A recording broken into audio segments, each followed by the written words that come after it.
magandang araw po sa inyo lahat. AbsoluteRowel ho. At papansin nyo, wala ho tayo sa lungsod ng Maynila. Nandito po tayo sa Marikina City. At bibisitahin po natin ang yung isinasagawang dredging operation ho dito sa Marikina. Actually napabalita na ho to sa mga media outlets, sa social media. At alam naman ho natin yung nangyari dito sa Marikina City noong 2020, yung kasagsagan ng Bagong Ulysses. Kaya mga kaibigan, silipin po natin ang ginagawang dredging operation dito po sa Ulandes, Marikina.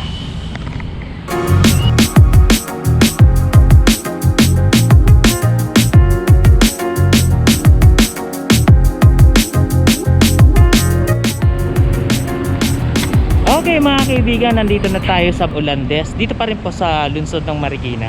As you can see, nandito tayo sa may ginagawang dredging operation or excavation yung sabi po nila.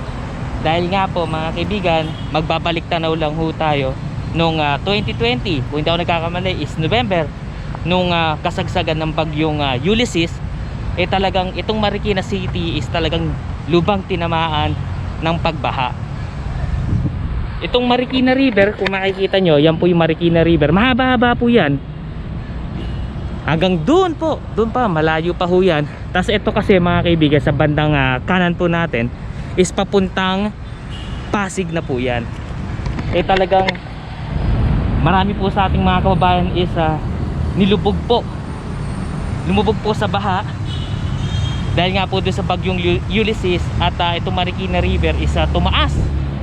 Kaya po mga kaibigan, nagsagawa nga ho ng dredging operation, ng excavation itong Department of Environment and Natural Resources, dahil meron din po kasi silang nakitang mga sites o along Marikina River nagkaroon ng mga illegal reclaim land. Ibig sabihin, sumikit po yung daluyan ng tubig dito o yung Marikina River. Kaya tendency kapag may mga malakas sa pag-ulan o bagyo, yung daluyan ng Marikina River sisikip. Kaya tendency, tataas po yung tubig natin dito. Kaya ito, papunta na ho yung Pasig. So kung makikita nyo, yan, niluluwagan ho yan mga kaibigan. Niluluwagan ho yung ating daanan ng Marikina River. Tatlong sites po ang target po nila mga kaibigan. Itong dito sa Ulandes, ito po, nakasulukuyan nandito ho tayo. May dalawa pang site na kung saan dun ho sila magdredging. Dun po sa may BCT o Metro East Terminal, malapit-lapit po ito sa may SM Marikina. Then yung isa pa po, yung pangatlo, dun po sa may gilid ng Marikina City. Pero titingnan natin yan maya-maya mga kaibigan, maglalakad ho tayo doon. And by the way po, kasama rin ho natin ang nag-iisa at isang iniidolong vlogger po nating kaibigan, Mr. Nevandro. Mr. Nevandro, kasama uli ho natin siya. Kaya nandito ho tayo sa Marikina City. Yan, pasamantala wala muna ho tayo sa lungsod ng Maynila. Yan, medyo layo-layo lang muna tayo ng konti. Neb. Oy, kamusta po mga kababayan? Ito lang at pinapalipad natin si Bumblebee. At ito naman po, pakita naman natin yung ibang development outside of Manila. So, hindi man malayo, Marikina lang. At makikita nyo, at itong Marikina River papalawakin pa. Yun, kaya nga kasi maraming yun nga, nakakalungkot nung nakaraang 2020 yung kasagsagan ng Bagyong Ulysses. Talagang maraming tinamaan ng sa ating mga kababayan ng nilubog po o nasira po yung mga kabahayan nila. Kaya ito, gumawa po ng aksyon ng ating gobyerno para palawakin itong Marikina River at tatanggalin po yung mga illegal reclaim land along Marikina. Kaya mga kaibigan, tingnan po natin yung kasalukuyang nagaganap po dito. Yan po, isang malaking makinarya doon. Tara, pupunta natin yan.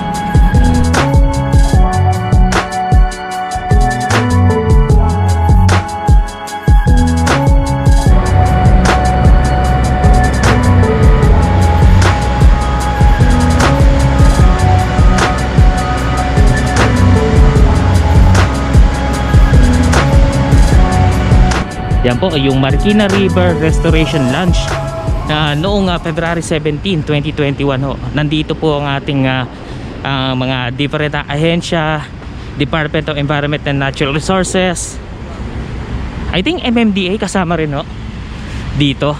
nung February 17, 2021. Ayan po, yan po yung isang malaking tarpaulin po nila. Yan, yan po yung Marikina River. Ayan. So andito tayo sa banda rito. Yan o mga kaibigan o. Yan. So tingnan natin yung mga nagaganap po dito. Yan, mga naglalaki ang mga makinarya ho dito.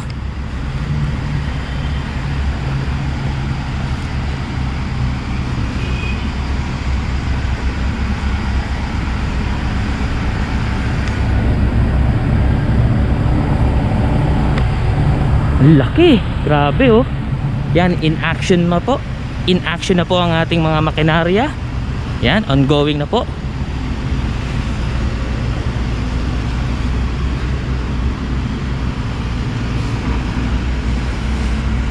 Ito mga kaibigan, Marikina River. Yan, ulitin ko po. Sa kanang bahagi po, papunta na po yung Pasig. Ito, papuntang papasok po ng Marikina City. So ito na ho yung ating excavation o dredging operation yung nagaganap po dito. Ayan, yung isang makinarya natin, yung backhoe. Yan, naghuhukay. Ito po yung pinapalawak ko nila mga kaibigan, para nga ho yung daluyan ng tubig in case nga na umulan ng malakas o may bagyo, continue po yung ragasan ng tubig ho dito sa Marikina papunta pong Pasig o palabas po ng Laguna de Bay. Yan ho mga kaibigan.